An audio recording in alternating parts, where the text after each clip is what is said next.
It's Chris and Jay with a hot take video. Hot take coming video, at you. Newest segment to the Lords of War YouTube channel. We're getting edgier over here. Yeah.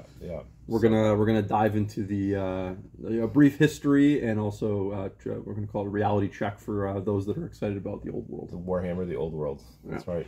Yeah.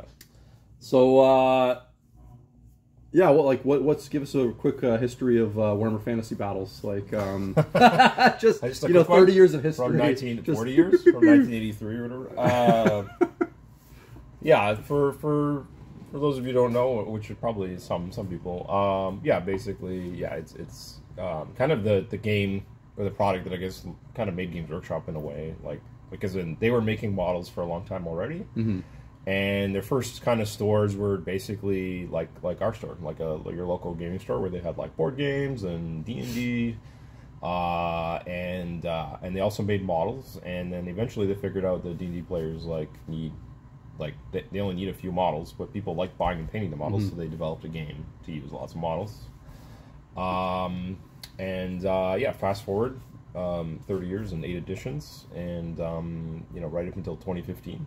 We had different versions of that, grand battles with regiments of guys, and then they had to kind of we'll go into a little more detail. They basically had to say goodbye because the game or the product in that form, this is where we get into more of a business side, just wasn't selling. Correct. And Chris and I have very empirical first-hand evidence. We worked for Games Workshop, and 40K basically outsold it 10 to 1. Yeah, like a visual of a restock, like you're looking at like a pile of 40K versus a pile of Warhammer Fantasy Battles each week in your shop. That's the fantasy battles, right? Yeah. And sometimes it was like yeah. So Jay and I, biggest beaters of that games drum. We were big fantasy heads. Yeah. We collected and painted dozens or whatever of armies, combined, and we went to tournaments. We ran our own tournaments for years and years to promote the game. Before Lords of War, before Lords of War, and so we were obviously at the forefront of that game, and we kind of so we got a good taste of the player side. Yeah. And the tournament side, but also the business side of what was going on, right? Yeah. So it was, like you said, it was understandable when it kind of winded down, and Games Workshop was looking at their statement saying we need to do something here, something new. Yeah. So it was completely understandable that they did the end times. They said goodbye to Warhammer Fantasy Battles, and they said hello to Age of Sigmar in 2015. What they weren't expecting was a little game called Total War that they had scheduled to come out that year as well. Was an absolute smashing success. Yes. Yeah. So it so Warhammer Total War was kind of their way of keeping that legacy going. And then what it actually has done though is it's enabled a newer generation of gamers, tabletop gamers, whatever, to experience the old world in a very glorious form, because the video game really, it has everything.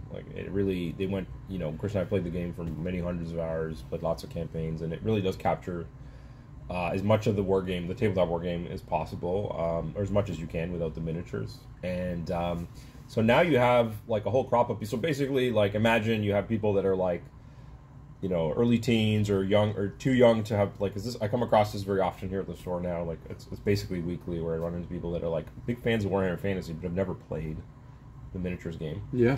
And so they're what's going on and whatever. And so you had this strange situation happen where they have this amazing video game that they didn't expect to hit so hard, and then there's there's no direct product tie-in in the Games Workshops. Yes. Which has never been the case before with their games. You look back and you think about Dawn of War, how successful that game was when it came out. There was the direct tie-in with the 40K range so that people could come in, they could buy models, get excited. I remember that got me back into the hobby once when I was a lot younger. Yeah. I was out of 40K for a bit, and then I played Dawn of War. I was like, I just need to paint Eldar right now. Yeah. Exactly, right? It just does that, has that power, right? So then Games Workshop was like, oh, we should bring it back, and it's taken a very long time. I can't believe how many years.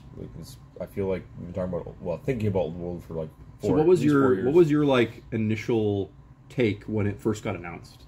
Like, how did you feel? How would you think? Like, yeah, it was that like you're like this could be cool, but you're also like, again, people forget, like Chris and I we always have that, we have our business hats on because like it has to make sense for us here as a store. And so you're cautious. You're like, this could be cool, but and, you know, my brain started immediately going into like, well, how are they going to package this for sale? Is it going to be like brand new stuff? Is it going to be old stuff mixed with new stuff? Is it going to be just limited stuff? And the evidence so far has been like very foggy and muddled, and we don't really know. The only thing we know for sure is there is going to be a lot of forge rolled, which means it fits into the latter category, which is limited. Because anytime something is like predominantly forge rolled, which is, again, beautiful models, the consumers will buy it if they want it, but it means that you're not going to see a section in a store. You're also going to see, which means that you're also going to then less likely to see predominantly being shown as like a regular event, because, you know, for the store to make money, they want to have product for you to buy. They want to, you know, when a product's on the wall, that makes it feel like it's alive and in the, you know, in the hobby zeitgeist right now or whatever. And yeah, so yeah, like a good comparison would be like Horus Heresy, right? So Horus Heresy 1.0 in 2016 or 17 was pretty good. Like we had, I mean, it wasn't bad. We had Burning Prospero and Betrayal of Calth. But then as time went on, as that year went on, and most of the releases were forge rolled afterwards, because they were releasing some new black books and model kits. You see this sort of like pulling away from your clients, like they all start to go, money goes elsewhere. And then it was kind of like not. It was like after we sold a bunch of the big boxes, you know, that was it. There was nothing left to really make room and revenue, and so it did all right. And then after that year or 8 months or whatever, when people played enough of it and got enough of their fill, it kind of just died. Like it kind of went away. It's like, it's funny because like there's nothing wrong with the product. You can still play those games, play the black books. They were still releasing some things, you know, before the writer, Mr. Blythe or whatever, passed away, unfortunately.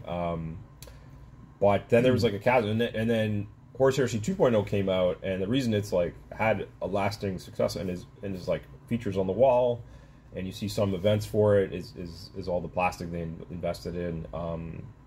And giving stores a reason to carry it, basically. Absolutely, that's the key thing, is like it because Jay and I can like put that on the wall, and there's a product we can tie things in the shop to. There's a much greater incentive for stores to actually like run events and like encourage even customers to like get into the game, right? But and similar to Jay, like when I first heard about the old world, you know, I think it's important to kind of talk too about like where people were at, like so like if you had a pool of 100 fantasy players that were playing 8th edition, where did those people go, right? Like I think a good, like a small to medium chunk initially, you know, we're like, oh, we'll try your new game workshop, and then we were included in that group of early adopters, I'd say. There was a sizable, I'd say a decent chunk of people that like probably just stopped hobbying for a while because that was the only product they kind of consumed. And then there was like, let's say the other miniature games, like people were like, okay, I'll just play something different. Maybe I'll go back into 40K. I'll play Kings of War. I'll do the Ninth Age or one of the other little like fan appreciation games. Or I knew people like this too. I'm just going to keep playing 8th edition with my buddies because like that's what I want to do. So my sort of initial thing was like Jay, I was like, okay, that's cool that they're doing this, but like, how are they going to make money as a company? And one of the things that we kind of were talking about, and maybe they change the scale, maybe they go to back to almost like a War Master or like a Legion Imperialis style game where like you can actually do these massive battles, but the soldiers are like really small and tiny. And I thought that would line up really well with Total War. Like that's a great tie-in to Total War, right? So they're not doing that. no, they buried that one pretty quick. They're like, it's not small. It's not small. It's still square base. It's still same scale. Although they are going to suggest they have suggested to use larger square bases for some models. I guess some of their new releases or you know, there is some like evidence that maybe they'll reuse some of the Sigmar range or whatever, and if they're you know, the Chaos models, for example, like a Age of Sigmar chosen Chaos warrior is a direct port from the fantasy game, except the modern one is like twice as large. That's right. That's right. You could probably put them on a 40 mil base. Yeah, maybe it's a rank of 3 or something. Yeah. I don't know what they're going to do. So I imagine that's a factor. Something else to keep in mind is the rule set is not the 8th ed rule set. It's not going to be the the previous, like where the game ended and there's pick up where it left off, so to speak. They've written articles talking about how it's going to take rules from across their editions and across their eras. So I don't know. I think they said stuff like characters are in units or something like that, and maybe the rank, the numbers you need to make a rank will be maybe 4, or which is more like a 6th ed style. No one really knows, but that's kind of what they've alluded to. So that'll be something different, and I think it has the potential. But the other thing is we don't really, again, all we've really seen is like, they've really, we know that Tomb Kings and Bretonnians are going to feature a lot, or like, as far as I know, that's all it is. It's the old world is Tomb Kings fighting Bretonnians. So there was this sort of like early kind of stuff where they were kind of updating like giving you little bits and bops of like, here's a Kislev bear drawing, here's like this thing, and it felt a little grander in the beginning. Their scope, they're going to do new territory and stuff, and there was a period at which they just pulled back, right? Like that's like the only thing I can describe it as, when they were like, well, it's like their story has changed over 4 years or whatever. And they're almost like their promise has changed to like what they're going to deliver here. And I think the meme that I love the most that kind of sums it up is Batman's got Joker up against the wall in Dark Knight, and he's like, "Where's Kislev?" And Joker's just laughing, right? It's kind of like because the initial roster set had Kislev in it, and then they did a revised one and it didn't have it in it. That's right. We're like, you're just what does that mean? So Kislev? No. Kislev is down here. Yeah. So I think like where our heads are at is sort of like, who's this for? Yeah. I think the reality check here is that you're looking at are they aiming now for a game that's like the same size as like a Blood Bowl? Right. You know what I mean? Because like that seems to be if they're going to do like little resin releases and have a couple little plastic boxes come out. That's what Blood Bowl is, right? Yeah. A specialist game. Yeah, a specialist game, right? So, and I worry that the customer base and like the reality are not necessarily in sync right now with where we're at. Yeah. People think that it's going to be a lot bigger and grander than it actually is. Yeah. Well, anyway, so they have a big preview coming on the 14th, I think. So is that next Wednesday? Saturday. This Saturday morning. This next Saturday. Yeah. Sorry. Yeah. And it sounds like Old World will feature, and it sounds like it's going to be a very stuffed preview because they've already shown a Bretonnian Battle Standard Bear on foot. Yep. Which is also the rarest of the battle standards. And a Fey Enchantress in Resident Evil, right? Yeah. Well, but I'm just saying, of all the battle standards, Bretonnians rarely take a foot one, so that's an interesting choice. It is pretty funny. But it is a little funny. Yeah. So really, I think really the thing I'm looking for is going to be like, I think we need a starter box. I think we need a big starter box full of new models of some kind, whether they're Tomb Kings and Bretonnians or something else altogether, to go with the rule book. And I think that'll be able to give the like guys like us, which I'm sure there is, where they want to dabble back in. Maybe they want like something new to hold on to. So whether it's like New Cathans or Kislevites or whatever, or even a redo of Empire guys, I don't know what, like something new. That isn't just Forge World or whatever, because I feel like the Tomb Kings and Bretonnians they're showing, I think those are like for the fans, I guess. They're curious choices, though, right? Like, very curious choices, like based on our own experience. Like, I have to tell you, like, Bretonnians and Tomb Kings, for very different reasons, were the worst selling Warhammer Fantasy Battle armies. They were very hard to sell. Like and people will argue that because they didn't get the love and whatever, and I've gone on and told people, I'm like, I can understand the Bretonnian question because they got a very old book. They had the same book for multiple editions and no new model kits for 10, 12 years or more.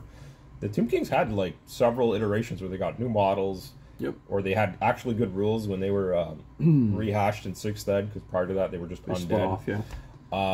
They were very good, and then 7th ed they were a little, and then 8th ed they were really strong again. But for people had already given up on them, so like Chris was one of the only few people playing an 8th ed Tomb King army, and he was doing very well with it because the rules are actually very good. But yeah, it still was a very niche part of the, like, everyone wanted elves, chaos, humans, lizard guys, vampire counts. That's right. The kind of popular. They were like, armies, but the Tomb Kings and Bretonnias were just not.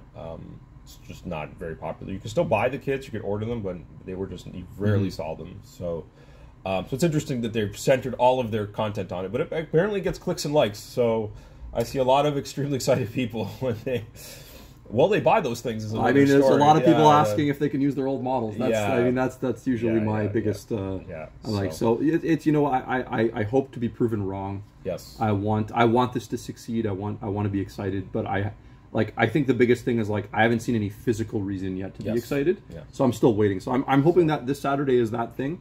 I'm hoping that they blow our pants off or whatever with the old world. And maybe we'll both be sitting here next week doing a follow-up to this, you know, with our... We're going to react to the reaction videos. We're going to react, as we do here, very late to everything. Yeah. We're going to do a super late react or whatever. Yeah. So, yeah, thanks for tuning in and listening to us ramble about Old World. And like and subscribe and all that fun stuff. We'll see you next week.